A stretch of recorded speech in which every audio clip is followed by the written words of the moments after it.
समय यात्रा क्या है? भविष्य में समय यात्रा करना संभव है या असंभव?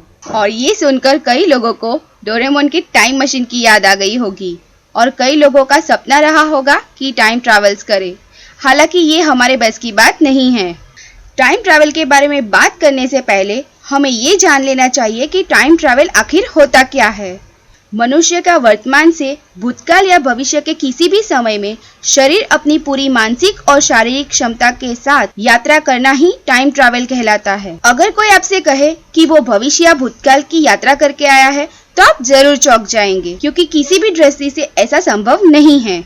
अभी तक विज्ञान के पास ऐसा कोई तर्क या यंत्र नहीं है जो इंसान को किसी दूसरे युग या काल में एक ही समय में ले जाए। ज्यादातर लोग टाइम ट्रैवल को साइंस फिक्शन बताकर टाल देते हैं, लेकिन क्या ये बात पूरी तरह से बेतुकी है? टाइम ट्रैवल की थियोरी को विज्ञान भी पूरी तरह से नकार नहीं पाता। कुछ वैज्ञानिकों का मानना है कि सर आइंस्टाइन की एक थियोरी टाइम ट्रैवल की गुत्थी सुलझा सकती है। समय यात्रा के अवधारणा का इतिहास। समय यात्रा दर्शन और कथा साहित्य में व्यापक रूप से मान्यता प्राप्त अवधारणा है, जो 1895 के पहले केवल वैज्ञानिकों के बीच ही लोकप्रिय था, लेकिन उसके बाद 1895 में टाइम मशीन के विचारों को समर्थन मिला और टाइम मशीन आम लोगों के बीच लोकप्रिय बन गया। महाभारत में समय यात्रा का उल्लेख। महाभारत में राजा काकुदमी की कहानी का उल्लेख है, जो भगवान ब्रह्मा से मिलने के लिए स्वर्ग की यात्रा करता है और जब वो पृथ्वी पर लौटता है तो ये जानकर आश्चर्यचकित हो जाता है कि पृथ्वी पर कई युग बीत चुके हैं। भगवान बुद्ध के अनुसार समय यात्रा। बौद्ध पाली भाषा में समय की सापेक्षता का उल्लेख है। प्यासी सुत्ता बुद्ध के प्रमुख शिष्यों में से एक है, जो कुमारा कशपा के बारे में बताती है, जो संशयवादी प्यासी को समझाते हैं कि स्वर्ग में समय पृथ्वी की तुलना में अलग तरह से गुजरता है।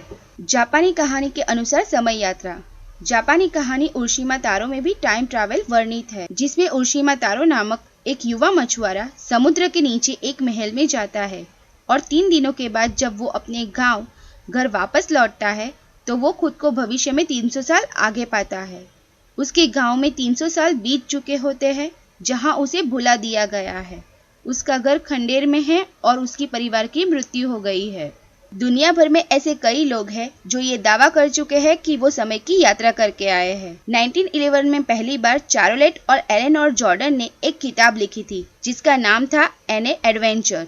इस किताब में उन्होंने टाइम ट्रैवल का जिक्र किया था। उनका कहना था कि एक दिन वो दोनों घूमते घूमते 18वीं शताब्दी में पहुंच गए थे। हालांकि लोगों ने इसे एक मनगढ़ंत कहानी बताकर नजरअंदाज कर दिया था, लेकिन उसके बाद भी कई लोगों ने समय यात्रा करने का दावा पेश किया है। साल 2006 में स्वीडन के एक पुरुष हॉकन नॉटक्विस्ट ने अपनी कुछ तस्वीरें इंटरनेट पर डाली, जिसने पूरी दुनिया में सनसनी फैला दी। उनका कहना था कि वो भविष्य की यात्रा करके आए हैं, जहां वो 70 वर्षीय हॉकन नॉटक्विस्ट से भी मिले। हालांकि इस बात में कितनी सच्चाई है इसका पता नहीं चल पाया, लेकिन आगे भी ऐसे कई खुलासे होते रहेंगे। हाल ही में एक इंटरनेशनल टीवी चैनल ने एक टाइम ट्रैवलर नोआ का इंटरव्यू सोशल मीडिया पर अपलोड किया, जिसका दावा है कि वो भविष्य की यात्रा करके आए हैं। नोआ पहले भी भविष्य को लेकर कई खुलासे कर चुके हैं, लेकिन हाल ही में उन्होंने चौंकाने वाला खुलासा किया। उनका कहना है कि 2013 में मार्टिन लूथर किंग की पोती योलांडा रेनी किंग अमेरिका की राष्ट्रपति बनेगी और इसके साथ ही वो अमेरिका की आखिरी राष्ट्रपति भी होगी। हालांकि इस बात में कितनी सच्चाई है ये तो वक्त ही बताएगा। आखिर क्या कहता है साइंस? टाइम ट्रैवल को लेकर शुरू से ही वैज्ञानिकों के बीच मतभेद रहा है। कुछ वैज्ञानिकों का मानना है कि ऐसा संभव है, तो वही कुछ बिल्कुल नकार देते हैं। 1915 में अल्बर्ट आइंस्टाइन ने एक थियोरी दी थी जिसका नाम था थियोरी ऑफ रिलेटिविटी।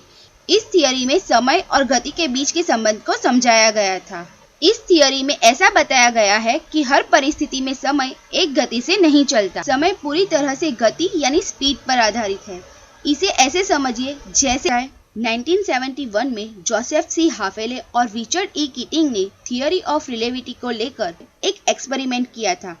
इस एक्सपेरिमेंट में उन्होंने 4 ऑटोमेटिक क्लॉक यानी परमाणु घड़ी का इस्तेमाल किया था। इन घड़ियों को लेकर उन्होंने धरती के 2 चक्कर लगाए, लेकिन जब वो दोनों वापस लौटे तो नतीजे कुछ हैरान करने वाले थे।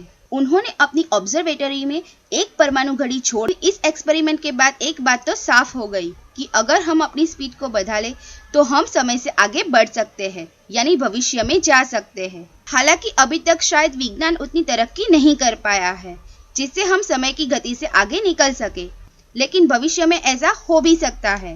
फ्रेंड्स, अगर आप भविष्य में टाइम ट्रैवल कर सको तो आप कहाँ जाना पसंद करोगे? हमें कमेंट बॉक्स में जरूर बताइए।